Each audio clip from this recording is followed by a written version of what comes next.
तो नाम का जप, रूप का दर्शन, लीला कथा का श्रवण, धाम का सेवन और प्रसाद की निष्ठा, ये 5 साधक तत्व हैं।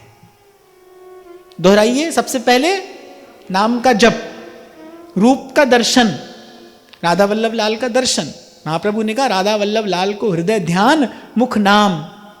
जितना जितना एकाग्र होकर, जितना दत्तचित्त होकर आप दर्शन करेंगे, उतना ही रूप का ध्यान जो है वो स्पष्ट होता चला जाएगा, उतनी छवि हृदय में अंकित होती चली जाएगी। कानों से भी भगवान हृदय तक आते हैं, नेत्रों से भी भगवान हृदय तक आते हैं। तो सबसे पहले नाम का जप, फिर रूप का दर्शन, फिर लीला कथा का श्रवण। कथन भी कर सकते हो, यानी केवल श्रवण नहीं। केवल श्रवण हुआ तो आपको लगेगा भाई जब कोई सुनाने वाला मिलेगा तब सुनेंगे, नहीं, सुनिए भी और सुनाइए भी। सुनना भी है और सुनाना भी है। धाम का सेवन, जैसी अनुकूलता हो, जैसी श्री जी की कृपा हो, धाम का सेवन और प्रसाद की निष्ठा, ये 5 बातें ही महाप्रभु जी ने इस श्लोक में कही हैं। तो ये जो है ये साधक है, अर्थात ये भाव की अभिवृद्धि कराने वाला है, ये धीरे धीरे भाव को पुष्ट करने वाला है। और बाधक तत्व क्या है?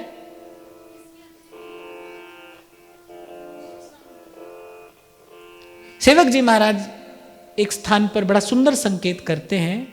वो कहते गुप्त प्रीति को भंग, संग प्रचुर अति देखियत, नाहिन उपजत रंग, श्री हरिवंश कृपा बिना। कह रहे उपासना तो कर रहे हैं, भक्ति तो कर रहे हैं, लेकिन भक्ति का रंग नहीं चढ़ रहा। जो बात मैंने आरंभ में कही ना कि बड़े दीर्घ काल तक कभी कभी यही देखा जाता है कि भक्ति तो कर रहे हैं, भक्ति संबंधित क्रिया तो जीवन में हो रही है, लेकिन भक्ति का रंग नहीं चढ़ रहा।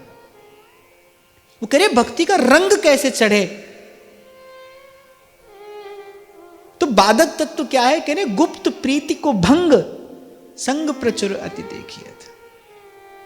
मूसलाधार बारिश में आप रख दो एक पात्र भरने के लिए, उस पात्र में थोड़ा सा छिद्र हो, यहां से भीतर प्रवेश करेगा और कहीं से बह जाएगा। तो जो बाधक तत्व है ना, वही कि जितना अधिक संपर्क संसर्ग होगा, क्योंकि ये उपासना एकांतिक उपासना है, भजन एकांत जिन मन समानी। अरे हमारे प्रिया प्रीतम का स्वभाव कैसा है? वो कह रहे उनको कहां रहना अच्छा लगता है? भीरते न्यारे ही खेले। इसलिए आरंभ में कह दिया गया अपने स्वरूप का ज्ञान भी और अपने इष्ट के स्वरूप का ज्ञान भी, अपने इष्ट के स्वभाव का ज्ञान भी होना चाहिए। भाई हमारे इष्ट को क्या प्रिय लगता है, क्या उनको अच्छा नहीं लगता है, हमारी प्रिया प्रीतम कैसे है, चल रही भीरते न्यारे ही खेले। ये बड़ी एकांतिक उपासना है। धीरे धीरे इस एकांत में पहुंचने का आपको मुझे प्रयास करना है, अभ्यास करना है। और हम सही दिशा में आगे बढ़ रहे हैं या नहीं, इसका लक्षण भी यही है। श्री हरिवंश नाम रस झिले, क्यों सोहे लोगन में मिले। मैंने धीरे धीरे संसार का संपर्क संसर्ग जो है वो कम होना चाहिए, नहीं तो क्या होगा? कह रहे गुप्त प्रीति को भंग, संग प्रचुर अति देखियत। आपको स्मरण हो, यहीं से मैंने कुछ समय पहले कहा था कि केवल विजातीय का संग नहीं करना ऐसी बात नहीं है, सजातीय का भी बहुत आवश्यकता से अधिक संग नहीं करना चाहिए। अब जो दिन रात लोगों की भीड़ में ही रहेगा, उसकी प्रज्ञा भाई किसी भी प्रकार शुद्ध नहीं रह सकती, वो अपने आप को कितना ही बड़ा सिद्ध क्यों ना समझता हो। इस शताब्दी के महान पुरुष, परम श्रद्धेय प्रातः स्मरणीय श्री स्वामी रामसुख दास जी महाराज, उनके मुख से मैंने ये बात सुनी, तब से ये बात मेरे पास है और मुझे अपने जीवन में सर्वाधिक लाभ इस विचार से प्राप्त हुआ। वो ये कहते थे जिसके जीवन में एकांत नहीं होगा उसकी प्रज्ञा कभी शुद्ध नहीं रहेगी, जिसकी प्रज्ञा शुद्ध नहीं रहेगी उसके पास वस्तु सामने होते हुए भी वस्तु को ग्रहण करने की योग्यता नहीं होगी। जैसे भूख ना हो, कभी कभी एक रोग होता है ना, भूख मर जाती है, भूख नहीं है, भूख ही नहीं लग रही है, सामने रखा है उत्तम उत्तम व्यंजन, पर आप क्या करोगे उसका, आपको भूख ही नहीं है। आपको खाने की इच्छा ही नहीं, आपको देखने की भी इच्छा नहीं हो रही, तो कभी कभी भजन से अरुचि हो जाती है। उस भजन से अरुचि का कारण क्या है? कुसंग है। भजन से अरुचि हो जाएगी। बहुत अधिक संसार का संग हुआ तो भजन से अरुचि हो जाएगी। इसीलिए अनेक बार आपसे यहां निवेदन किया जाता है, भाई आपका मेरा मिलना भी बस इतना ही उचित भी है और इतना ही पर्याप्त भी है। जितना नित्य यहां से कह सुन लिया जाता है, अरे उतना तो पर्याप्त है, आवश्यकता से भी अधिक है। उतना विचार और चिंतन करने की तो अभी हमारी योग्यता भी नहीं है। जितना मैं यहां से कह देता हूं, आप सुन लेते हैं नित्य प्रति, उतना तो पर्याप्त है।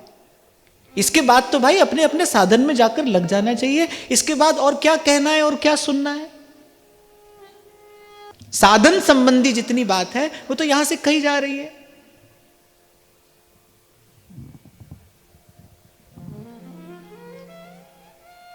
तो ये बड़ा गंभीर सूत्र श्री सेवक जी देते हैं, इसका विचार अवश्य किया जाना चाहिए। वो कह रहे गुप्त प्रीति को भंग। गुप्त प्रीति अर्थात प्रीति जितनी गुप्त हो उतनी सुंदर है। प्रेम के गोपन में ही प्रेम का वर्धन भी है, प्रेम के गोपन में ही प्रेम का सौंदर्य भी है, प्रेम की सुंदरता भी इसी में है कि वो गुप्त रखा जाए। और संसार का संग अधिक हुआ तो किसी ना किसी प्रकार से मन और वाणी की चंचलता के कारण कुछ ना कुछ मुख से प्रकट हो ही जाएगा। और मैंने अपने जीवन में, मैं आपकी बात नहीं कह रहा हूं, अपने जीवन में मैंने इस कारण 2-4 बार बहुत बड़ी हानि उठाई है। अब बिखरना नहीं है, अब अपने आप को समेटना है। आवश्यकता से थोड़ा सा कम संसार का संपर्क संसर्ग कितना हो, आवश्यकता से थोड़ा सा कम हो, यह हमारा प्रयास रहना चाहिए।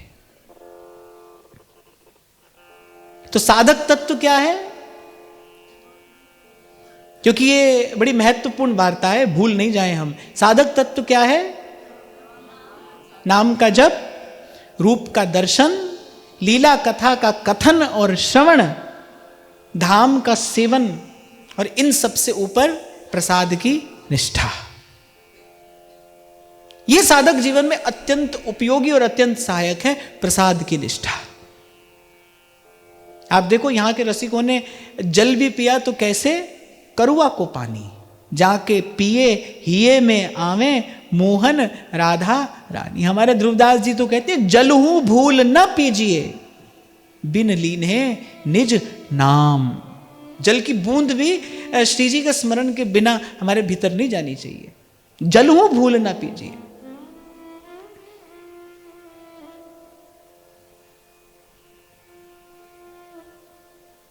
तो किन 5 बातों का ज्ञान होना है? अब आत्म स्वरूप का ज्ञान, फिर अपने इष्ट के स्वरूप का ज्ञान, भजन के साधक तत्व, भजन में बाधक तत्व, और 5वीं बात है कि भाई उपासना का फल क्या है, इसका भी ज्ञान होना चाहिए। आपने श्री जी की सेवा करनी आरंभ की, 2 महीने में लॉटरी लग गई, आपको लगा श्री जी की बड़ी कृपा हो गई। भाई तो श्री जी कृपा नहीं है, तो लगनी थी, आपके प्रारब्ध में होगा। कभी कभी हम बड़ी भूल कर बैठते हैं ना, हम इन सब वस्तुओं को कृपा की कसौटी पर कसने लगते हैं। हमको लगता है कि ये मिले तो भगवान की कृपा है, ये मिले तो भगवान की कृपा है, ये छूटे तो भगवान की कृपा है। कंचन कामिनी कीर्ति की जो लिप्सा है, वो जो लालसा वासना है, वो जो लोकेशना वित्तेषणा और पुत्रेषणा है, ये सब समाप्त हो, ये श्री जी की कृपा है, ये भजन का फल है, ये भजन का प्रसाद है।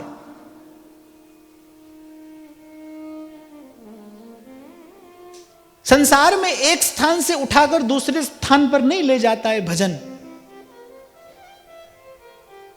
भजन का फल क्या है कि मन से संसार की इच्छा धीरे धीरे समाप्त होती जाए। कई बार मैंने आपसे कहा, पुनः कह रहा हूं, संसार किसी को सुख दुख नहीं देता भाई, नहीं दे सकता।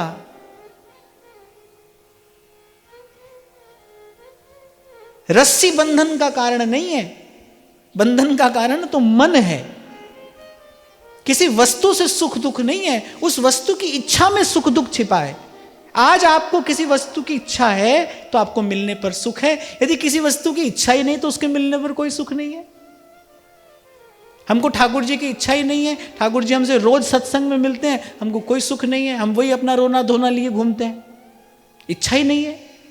संसार की छोटी सी वस्तु मिल जाए, आंख में कैसे चमक आ जाती है, और थोड़ी बड़ी वस्तु मिल जाए, तो संसार की थोड़ी बड़ी वस्तु मिल जाए, वैसे तो संसार में कुछ बड़ा है नहीं, थोड़ी बड़ी वस्तु मिल जाए, पांव जमीन पर नहीं पड़ते हैं। सारे संसार को नाच नाच कर हम दिखाते हैं, देखो भाई संसार के मिलने से कोई बड़ा हो रहा है, तो वस्तुतः वो बड़ा है नहीं। संसार के मिलने से अगर कोई बड़ा हो रहा है तो फिर तो वो संसार के जाने से छोटा भी हो जाएगा। किसी के मिलने से अगर आप बड़े हो रहे हैं, किसी के मिलने से आप सुखी हो रहे हैं, तो फिर सो सुख दुख समझानिए जो होए पराए हाथ। इसलिए कभी आपसे कहा था ना मैंने कि हजारों लोग आपके पीछे आज चल रहे हैं, आपको बड़ा आनंद आ रहा है, तो वस्तुतः वो हजारों लोग आपके पीछे नहीं चल रहे, आप उनके पीछे चल रहे हैं, क्योंकि आपका सुख आपका आनंद उनके हाथ में। कल वो नहीं रहेंगे, और निश्चित कल वो नहीं रहेंगे, वो नहीं रहेंगे तो आपका सुख भी नहीं रहेगा। इसी का विचार करके तो ध्रुवदास जी कह रहे हैं, सो सुख दुख समझानिए जो होए पराए हाथ। और आप देखो तो हमारी दुर्दशा तो यही है, हमारा सुख तो अभी किसी और के हाथ में है। इसीलिए कभी आता है कभी जाता है, कभी धूप है कभी छांव है, कभी रो रहे हैं कभी हंस रहे हैं।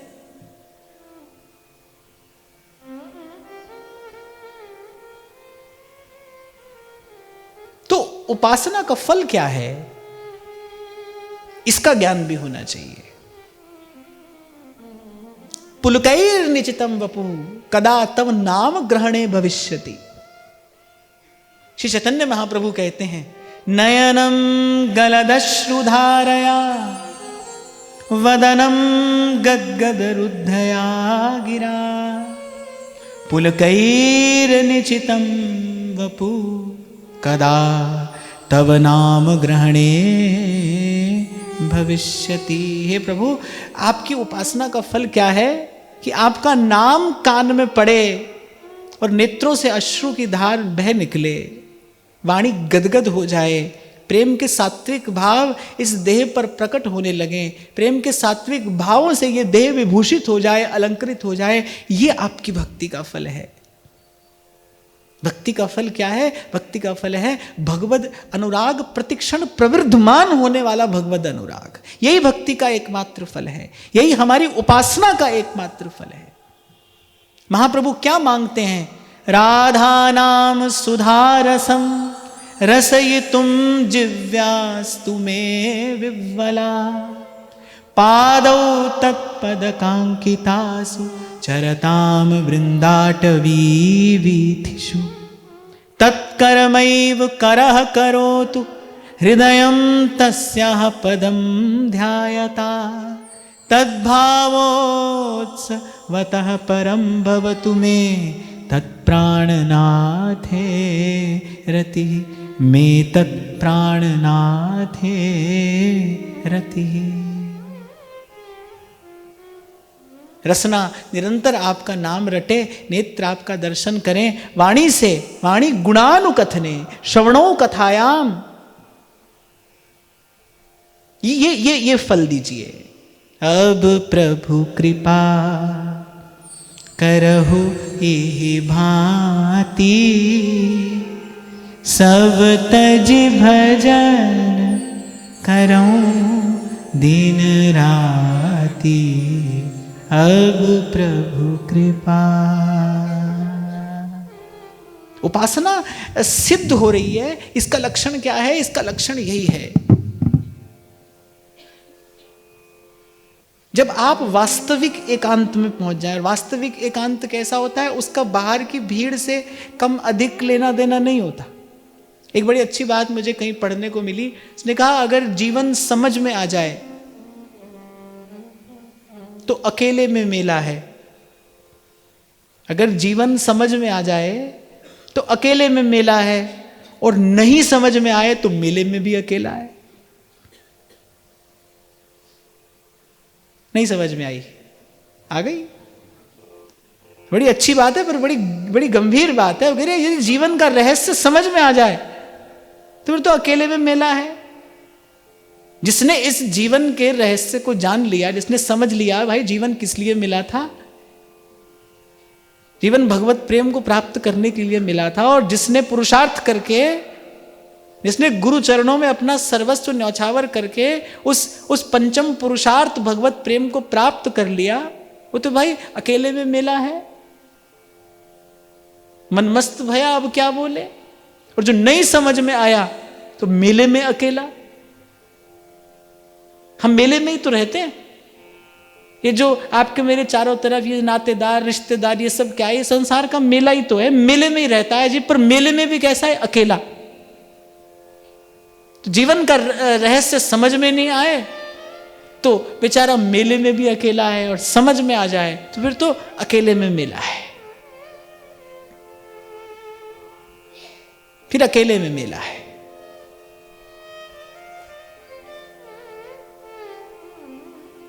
तो आज जहां से हमने आरंभ की चर्चा कि भाई ज्ञान और वैराग्य के साथ ही भक्ति प्रसन्न रहेगी। हमारा उद्देश्य यह है कि भक्ति प्रसन्न हो। ये जो आनंद है ये भक्ति की प्रसन्नता का ही प्रसाद है। भक्ति प्रसन्न होगी तो आनंद है।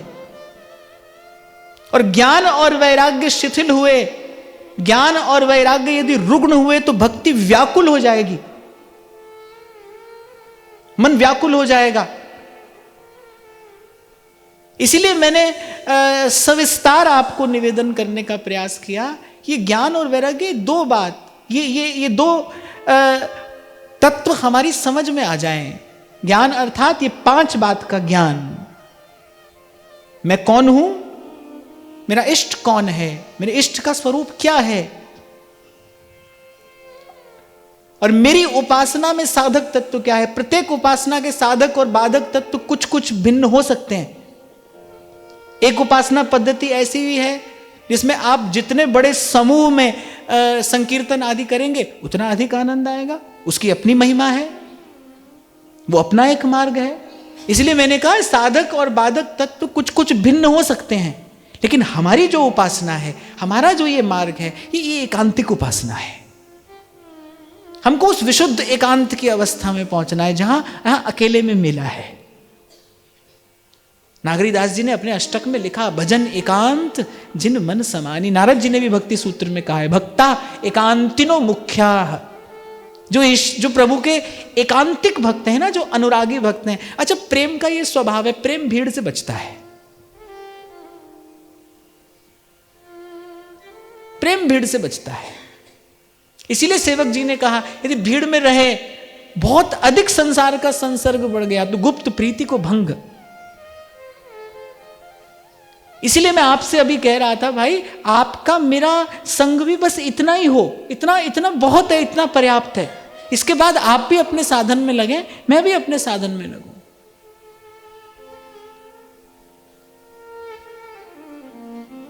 नहीं तो भाई प्रश्न उत्तर का अंत तो कभी नहीं आता है, उसका अंत कभी नहीं आएगा।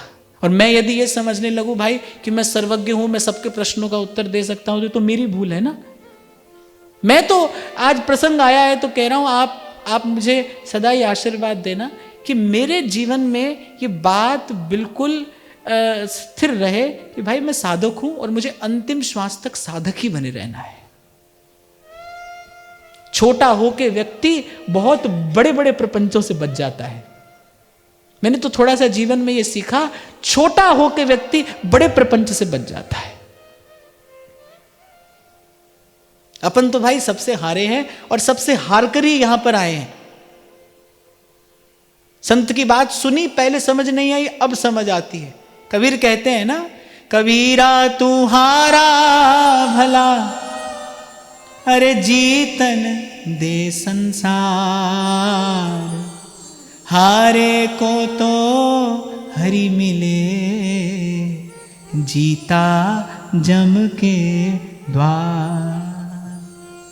जब मैंने पहली बार ये 2 पंक्तियां पढ़ी थी ना तो समझ नहीं आई थी। कबीर कह रहे हारे को तो हरि मिले और जीता जम के द्वार। अब समझ में आया।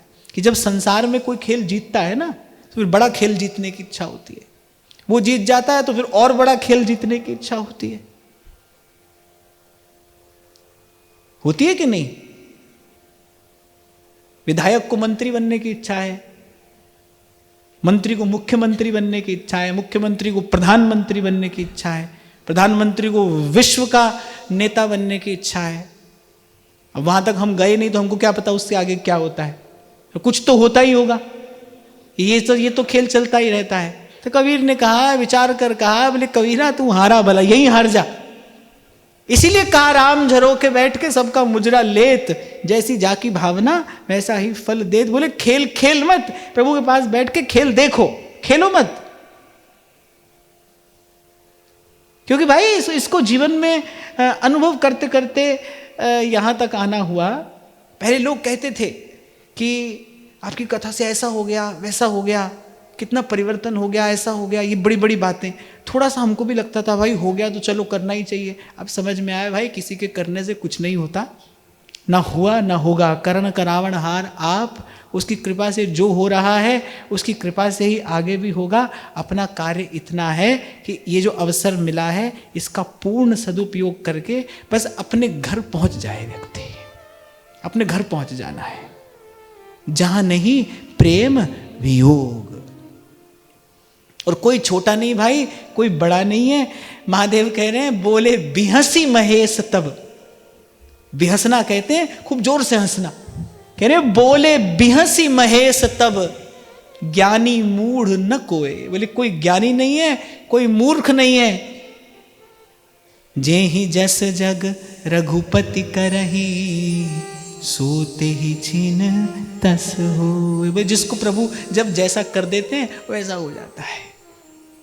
श्रीमद् भागवत कहती है जैसे कठपुतली नचाने वाला नचाता है ना, कठपुतली डोर उसके हाथ में रहती है, ऐसे ही सब ही नचावत राम गुसाई। उसकी इच्छा है भाई वो कब किसको यहाँ बैठा दे, कब कहीं और ले जाकर पटक दे, सब उसका खेल है। इसीलिए बस उसका खेल देख के जय हो प्रभु आपकी जय हो करिए, और प्रभु की जय हो करते हुए अपने जीवन की भी जय करा लीजिए। जहाँ पहुँचना है वहाँ पहुँच जाइए। कम से कम मुझे तो छोटी सी यही बात समझ में आई कि मस्त रहना है फिर उसका तो यही तरीका है। इस संसार को न देखते हुए इस संसार को बनाने और चलाने वाले पर दृष्टि रहे। क्योंकि कमाल ने यही तो कमाल की बात कबीर जी से कही। कबीर जी तो रो रहे थे। अब संत का हृदय ऐसा ही होता है, उनको बड़ा दुख हो रहा था, दया आ रही थी संसार की दुर्दशा देखकर। दो पाटन के बीच में साबत बचाना को। अच्छा देखो, दोनों पिता पुत्र एक साथ बैठे हैं, चक्की चल रही है, कितनी अच्छी बात है, सीखने को मिलता है। दोनों पिता पुत्र एक साथ बैठे हैं, चक्की चल रही है, कोई चला रहा है। कबीर जी की दृष्टि चक्की पर है और कमाल की दृष्टि चक्की चलाने वाले पर है। जिसकी दृष्टि चक्की पर है वो रो रहा है, जिसकी दृष्टि चक्की चलाने वाले पर है वो हंस रहा है।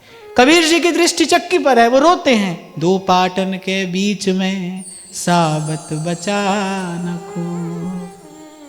और कमाल की दृष्टि चक्की चलाने वाले पर है, जो चक्की का कीला हाथ में लेकर घुमा रहा है। और कमाल कहते हैं अरे चाकी चाकी सब कहे, कीली कहे न को।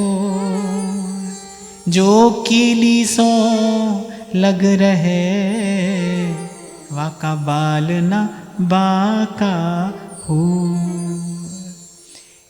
इसीलिए कह रहा हूं भाई, संसार को देखोगे तो रोना पड़ेगा। और जो इसको बनाकर इसको चला रहा है उस पर दृष्टि रखो तो आनंद ही आनंद है। संत अपनी छोटी सी चेष्टा से बहुत बड़ी बात समझा देता है। तो ठीक है भाई, ये 5 बात का ज्ञान, और इसका ज्ञान अर्थात केवल जानना ही नहीं, जानने को ज्ञान नहीं कहते, वो तो जानकारी है। आज मेरे कहने और सुनने से आपके जानकारी हुई, पर एक इसका ज्ञान हो। अब ये हमारे जीवन में दिखाई पड़े, साधन का अनुष्ठान हो और बाधक तत्व से दूर रहने का अपनी ओर से पूरा प्रयास किया जाए। और फिर दूसरी बात है वैराग्य। वैराग्य अर्थात, चलो आप बताओ वैराग्य अर्थात क्या होता है आपकी समझ से? आपको क्या लगता है वैराग्य क्या होता है?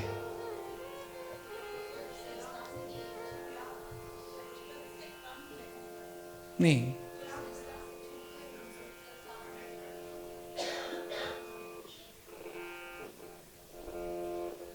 फिर इस संसार की इच्छा का समूल नाश, वो वैराग्य की अवस्था है।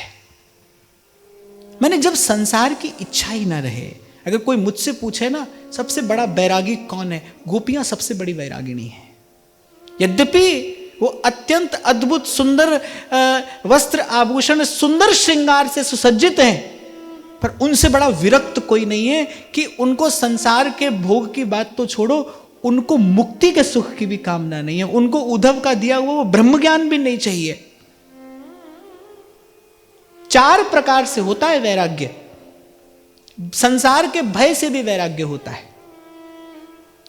संसार के झंझट से परेशान होकर व्यक्ति दौड़ आता है ना, भाई हमारे बस का ये सब झंझट नहीं, हम तो बाबा जी हो गए, ऐसा होता है ना। तो संसार के भय से भी वैराग्य होता है। सतत सत्संग करते करते विवेक की जागृति से भी वैराग्य होता है। किसी श्रेष्ठ साधन के अनुष्ठान से भी वैराग्य होता है। और किसी प्रेमी महानुभाव की कृपा से भगवत प्रेम का हृदय में उदय हो जाने के कारण भी वैराग्य होता है। और मुझसे कोई पूछे तो मुझे लगता है ये जो चौथा प्रकार है ये सबसे उत्तम है, ये सबसे श्रेष्ठ है, क्योंकि इसमें कुछ भी छोड़ा नहीं गया है, इसमें सब छूट गया है। रंग में तेरे रंग गई गिरधर, छूट गया जग सारा। ये छूटना, यही सुंदरता है। तुलसीदास जी कहते हैं रस बल छूटे जो विषय रस, तब पावे विश्राम। तो 4 प्रकार का वैराग्य है। सबसे पहला भय से होने वाला, संसार के भय से होने वाला वैराग्य है। दूसरा विवेकपूर्ण विचार से उत्पन्न होने वाला वैराग्य है। तीसरा साधन से होने वाला वैराग्य है। जब कोई गुरु की आज्ञा में रहकर निरंतर साधन करता है तो साधन करते करते भी वो वैराग्य को ही उपलब्ध होता है। गोस्वामी जी तो कहते हैं धर्म ते विरति, धर्म पालन का फल क्या है? वैराग्य है। धर्म क्या है? अब अगर मैं सोचूं मैं पुरुष हूं तो धर्म कुछ और है, मैं मनुष्य हूं तो फिर धर्म कुछ और है,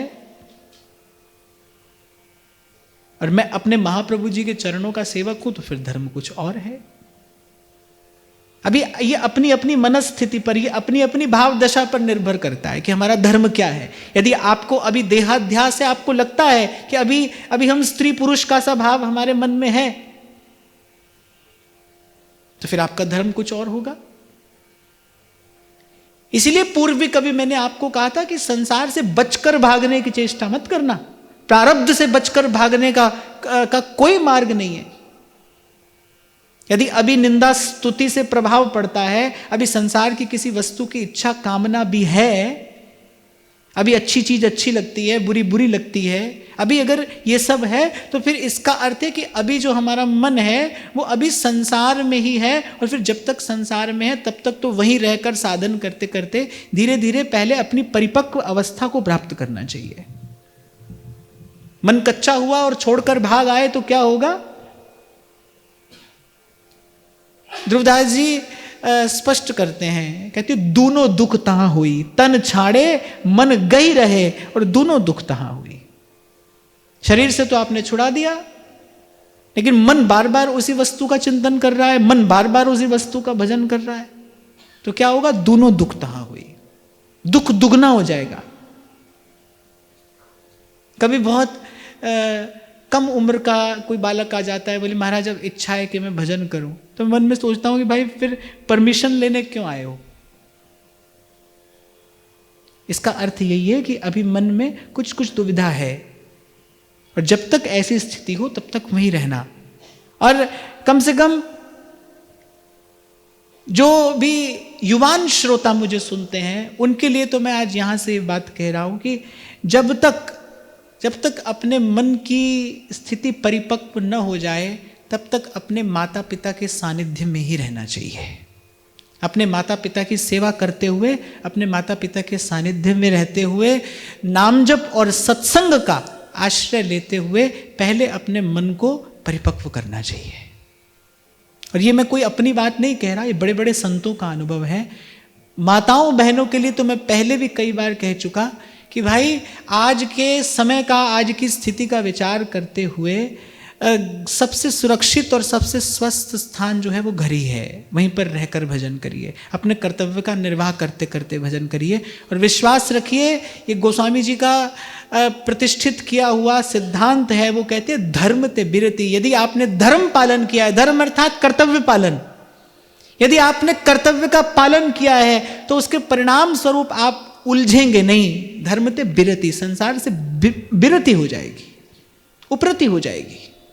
सहज वैराग्य, जब मन छोड़ दे, तन भले पकड़े छोड़े, मन छोड़ दे।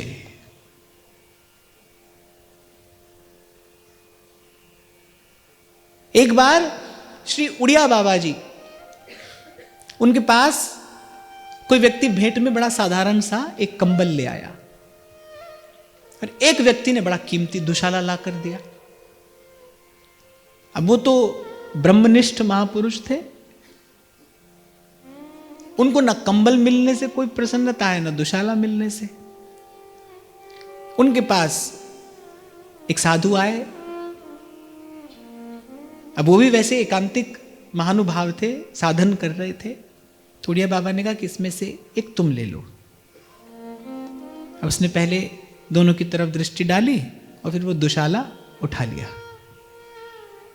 उड़िया बाबा ने कहा अभी कच्चे हो। उड़िया बाबा ने कहा अभी कच्चे हो, तो उसको थोड़ा संकोच हुआ। उसने कहा नहीं, आपने कहा कोई भी ले लीजिए, तो मैंने कोई भी उठा लिया। तो उसने वो छोड़कर कंबल उठा लिया। उसको सोचा अब बाबा प्रसन्न हो जाएंगे। बाबा ने कहा अभी भी कच्चे हो। अभी भी कच्चा हूं। बाबा ने कहा तब तक कच्चे हो जब तक दोनों वस्तु में भेद मालूम पड़ता है। जब तक एक अच्छी और एक बुरी दिख रही है, जब तक समझ आ रहा है कि ये श्रेष्ठ है और ये साधारण है, तब तक कच्चे हो। वैराग्य की परिपक्व अवस्था क्या है? जब ये सारा संसार एक सा ही दिखे और आप विचार करो जो अच्छा बुरा, अपना पराया, मेरा तेरा, ये सब हमारी ही बनाई हुई बातें तो हैं। क्या अच्छा है क्या बुरा है? जो कल अच्छा था वो आज अच्छा नहीं लगता है कि नहीं? ऐसा जो कल बड़ा अच्छा लगता था वो आज अच्छा नहीं लगता, ले आज बुरा हो गया। 14 अगस्त 1947 से पहले एक हिस्सा था जो हमारा ही था, और एक दिन किसी ने आकर एक रेखा खींची, लो कल वो पराया हो गया। कल जिसमें ममता थी आज उसी में विषमता हो गई। तो आप देखो यहां जो कुछ हो रहा है ये सब आपका मेरा किया धरा ही तो है। यहां क्या अच्छा है क्या बुरा है? इसीलिए भक्त अपने अनुभव से कहते हैं, सोई अनन्य जाके हसी मति न टरई हनुमंत, मैं सेवक सचराचर रूप राशि भगवन। मैं सेवक सचराचर। इसीलिए कई बार आपसे कहता हूं भाई सेवा करना, और सबकी सेवा, सबकी, जब अवसर मिले, जैसा आपको मिल जाए अवसर, जहां मिल जाए, बस प्रयास रहे कि मेरे हाथ से सेवा हो जाए। अपने हृदय को उदार बनाने की, अपने हृदय को महान बनाने की यही विधि है, सबकी सेवा। दृष्टि संसार पर न रहे, दृष्टि संसार को रचाने वाले पर, इसको चलाने वाले पर रहे, तो आनंद है। और जब दृष्टि संसार को रचाने वाले पर होगी तब कौन अपना है कौन पराया है।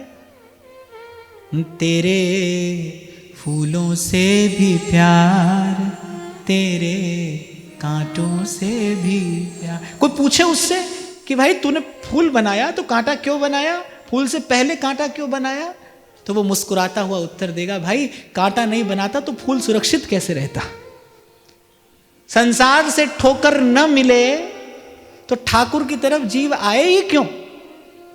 ऐसे कोई भक्त नहीं है हम कि संसार में सुख सुविधा खूब मौज रहेगी और हम भगवान का भजन करेंगे। ना ना, ऐसे हम है नहीं। तभी तो माता कुंती ने कहा, बोले प्रभु हमने खूब देख लिया, जैसे ही संसार का सुख आता है सबसे पहले आप भूल जाते हैं, सबसे पहले जीव आपको भुला देता है, आपकी विस्मृति हो जाती है। इसलिए बलिहारी वा दुख के पल पल नाम रटा। खैर मैं तो आपको यह कह रहा था, वैराग्य उस अवस्था का नाम है जहां व्यक्ति इस द्वंद्व से मुक्त हो जाए, पर वो वैराग्य सहज वैराग्य हो, लाया गया वैराग्य नहीं। इसलिए मैंने कहा 4 प्रकार से वैराग्य होता है, भय से भी होता है, विवेक से भी होता है, साधन से भी होता है, पर जो सर्वोपरि प्रकार है, जो सर्वोत्कृष्ट है, वो तो ये कि किसी प्रेमी की कृपा हो जाए, कोई अनुरागी जन प्रभु का आप पर कृपा कर दे, वो प्रेम का छींटा आप पर पड़े और बस प्रभु मीठे लगने लगे, प्रभु का नाम मीठा लगने लगे, प्रभु के दर्शन में रुचि हो जाए, प्रभु की सेवा की लालसा हो जाए, सत्संग का लोभ हो जाए। इस प्रकार किसी प्रेमी की कृपा से अनुराग का कोई कण हमें मिले और उस अनुराग के फलस्वरूप वैराग्य हो जाए। यहां पर आज की चर्चा के सार स्वरूप मुझे इतना निवेदन करना है कि पहले ही भक्ति ने स्पष्ट कर दिया कि हम तीनों एक साथ रहते हैं। यदि पुत्र का माता से कोई वियोग करा दे तो क्या माता कभी उस पर प्रसन्न रह सकती है? आप एक बार इस बात का विचार करो। यदि हम दूर कर दें ज्ञान और वैराग्य को भक्ति से तो क्या भक्ति कभी प्रसन्न रहेगी? इसलिए मैंने बड़े विस्तार से आपको निवेदन करने का प्रयास किया, भाई ये ज्ञान है और ये वैराग्य है और ये दोनों भक्ति के संग रहेंगे तभी भक्ति प्रसन्न रहेगी।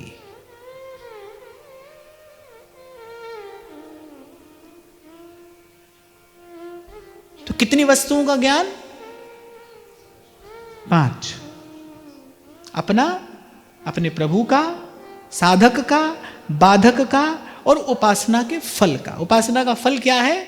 राधा नाम सुधा रसम रसयितुम जिव्यास्तु मे विव्वला पादौ तत्पदकांकितासु चरताम वृंदाटवी वीथिषु तत्कर्मैव करह करोतु हृदयं तस्याः पदं ध्यायता तद्भावोत्सवतः परम भवतु मे तत्प्राणनाथे रति।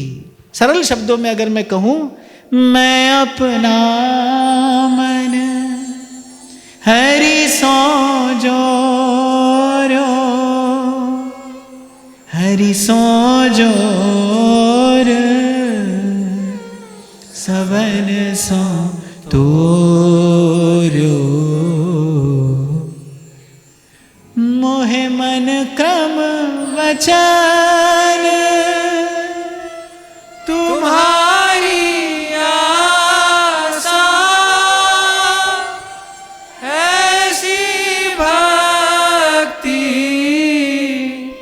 करे रे दासा, मैं साची प्रीत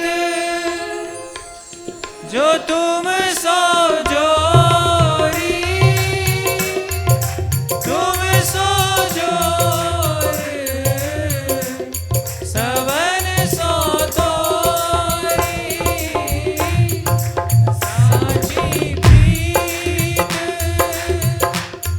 जो तुम सो जोरी,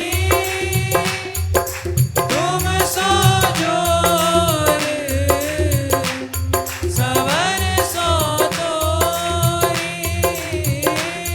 मैं जहाँ जहाँ जाऊँ तुम्हारी सेवा, तुम सा ठाकुर और न देवा, जहाँ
जो तुम स्यों जोरी, तुम सो जोर सवन सो तोरी। साची प्रीत जो तुम सो जोरी, तुम सो जोर सवन सो तोरी। तो फिर नारद जी ने भक्ति के प्रश्न का उत्तर दिया, भाई वृंदावन की रज का और पवन का स्पर्श होने से तुमने तो ये अद्भुत रूप, ये यौवन प्राप्त कर लिया, लेकिन भाई यहां तुम्हारे इन पुत्रों का कोई ग्राहक नहीं है। ये ज्ञान और वैराग्य यहां अचेत पड़े हैं, मूर्छित पड़े हैं। और तुम्हारे इस रूप का कारण क्या है? तुमने ये जो नव यौवन प्राप्त किया, इसका कारण क्या है? बोले वृंदावन की रज। धन्य ये वृंदावन धाम है जहां भक्ति नृत्य करती है।